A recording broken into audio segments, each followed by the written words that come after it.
मतलब 3 लाख करोड़ में से मुझे बताइए कितने पैसे कोई भी एमएसएमई तनख्वाहें देने में लगाएगा? तनख्वाहें गई है ना एमएसएमई में। अरे आप बोलने तो दीजिए, आप ही सवाल करते रहेगा, जवाब देने का समय नहीं दीजिए। हाँ, मिडिल क्लास की बात कर लीजिए। नहीं करनी चाहिए मिडिल क्लास की बात। संदीप चौधरी को जो पसंद हो वही बात करेंगे। 11 रुपए महंगा डीजल खरीदेगा, ट्रैक्टर कैसे चलाए, ट्यूबवेल कैसे चलाए, पंप कैसे चलाए, ये समस्या को डिनाई नहीं कर रहे।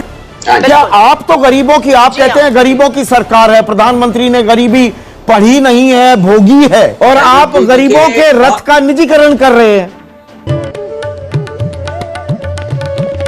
हमारे भारत में आजकल जो भी सरकार से सवाल करता है उसे एंटी नेशनल या पाकिस्तानी बता दिया जाता है। न्यूज डिबेट में सरकार के नेताओं से गोदी मीडिया के एंकर तो कम ही सवाल करते दिखाई देते हैं, पर कुछ ऐसे पत्रकार भी हैं जो सरकार से सवाल भी करते हैं और जनता के मुद्दे भी उठाते हैं। हम बात कर रहे हैं आज न्यूज 24 के वरिष्ठ पत्रकार संदीप चौधरी की। संदीप अपनी डिबेट में बीजेपी नेताओं से सीधे सवाल करते हैं, जिससे कई बार नेता भी परेशान हो जाते हैं। आज हम कुछ ऐसे ही डिबेट्स देखेंगे जिसमें बीजेपी नेता संदीप के सवालों से परेशान हो गए हों। न्यूज 24 पर गरीब कल्याण योजना पर डिबेट हुई।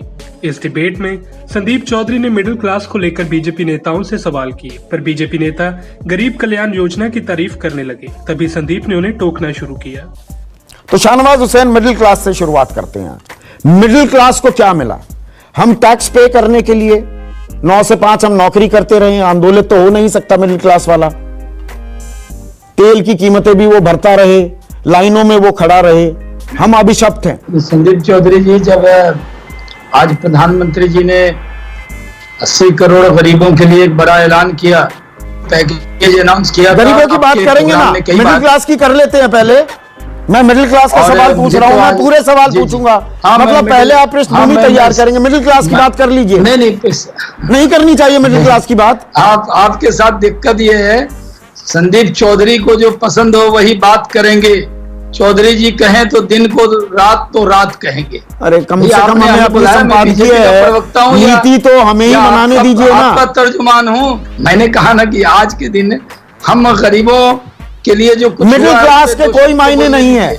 मिडिल क्लास वोट बैंक नहीं है, सड़कों पर नहीं उतरता है, फर्क नहीं पड़ता। इसलिए आप मिडिल क्लास की बात से शुरुआत नहीं करेंगे डिबेट की।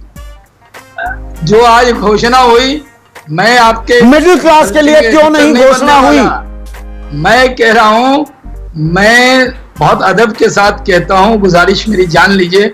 आप जानते हैं कि मैं भाषा की मर्यादा रखता हूं। न्यूज 24 पर एक और डिबेट में संदीप चौधरी ने बीजेपी नेता से बेरोजगारी, बढ़ती कीमतों पर सवाल किए, जिस पर वह सरकार की उपलब्धियां गिनाने में लग गए। तभी संदीप ने सरकार की कमियों पर जवाब देने को कहा। तो जफर इस्लाम, संकट काल है ना ये, संकट काल में राहत दी जाती है या जेब में डाका डाला जाता है? तकलीफ के समय में सरकार की सारी जो आमदनी है, जो रेवेन्यू का जरिया है, बंद है। जफर इस्लाम, मैं बिल्कुल, अच्छा आप और गिनवा दीजिएगा, मैं 10 चीजों पर अभी इन्हीं चीजों से जुड़े सवाल पूछूंगा। थोड़ा सही से आप पिक्चर दें साहब। ना, मैं कोई बीजेपी का प्रवक्ता थोड़ा हूँ, मैं प्रवक्ता हूँ क्या? मैं पत्रकार हूँ, मेरा काम सवाल पूछना है। तो ये आज 106 पर तो 71 रुपए था, $40 पर बैरल पर 80 रुपए क्यों है पेट्रोल? मैं 2-3 बातें कहता हूँ। अब जरा आपने सवाल किया, उसका जवाब भी एकदम संजीदगी से देने दीजिए। आपको कोई ऐसी महामारी आई थी?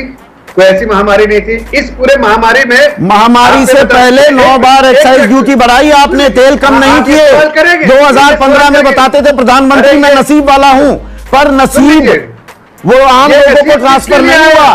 बिल्कुल, ये नसीब उन गरीबों के लिए है जिनके घर आज तक। तो तेल की कीमतें नहीं घटाई ना, थोड़ा जुमला था ना, 35 रुपए में तेल दे देंगे। 3 लाख करोड़ का आपने राहत पैकेज दिया, अच्छा दिया। अभी तक उसमें से डिस्बर्सल वैसे 21,000 करोड़ का हुआ है, अप्रूवल 40,000 करोड़ का है। उनमें से कितना पैसा दिया जाएगा नौकरियों के लिए?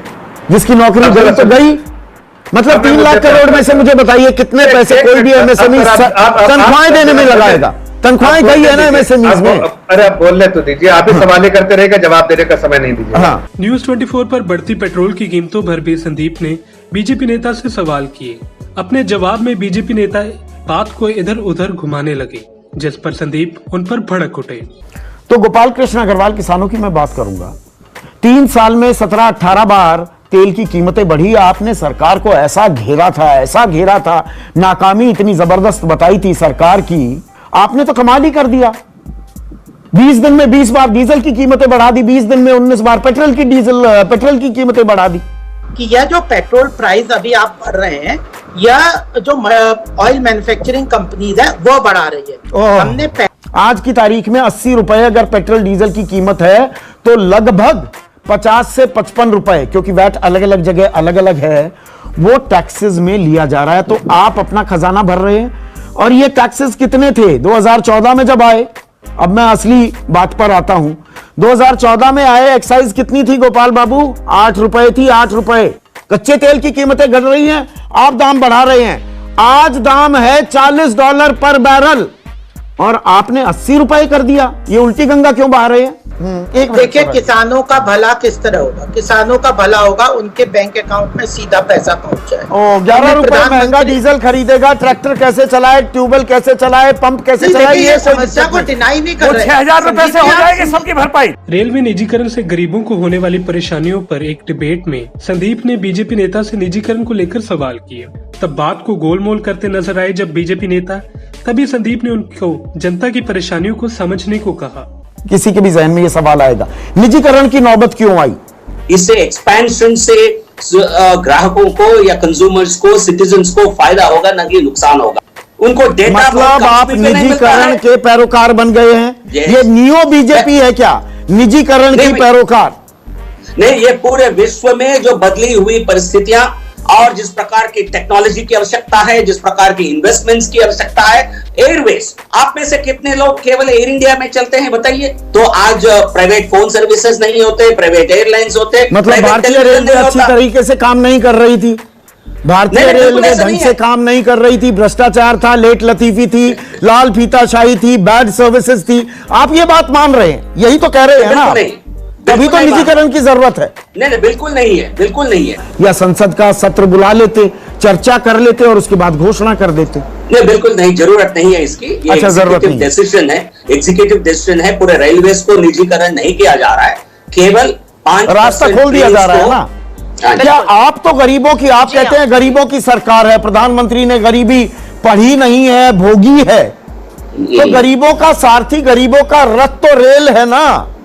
ये जो ठूस ठूस कर लोग जाते हैं, जो अभी मजदूर पलायन करने पर मजबूर हुए थे, ट्रेनों की जिन्हें दरकार थी, वो गरीब वर्ग ही तो है, तबका है। कहना चाह रही थी। नहीं संदीप जी, और आप गरीबों के रथ का निजीकरण कर रहे हैं। ये तो थी वो डिबेट्स जिनमें संदीप ने जनता के मुद्दे उठाए और बीजेपी नेताओं से सवाल भी किए और बीजेपी नेता जवाब गोलमोल करते नजर आए। हम उम्मीद करेंगे कि गोदी मीडिया भी जनता के मुद्दों पर सरकार से सवाल करना शुरू करेगा। Bureau report, Punjab today TV. If you like our channel, please subscribe, and to get notifications about news, please click the bell icon.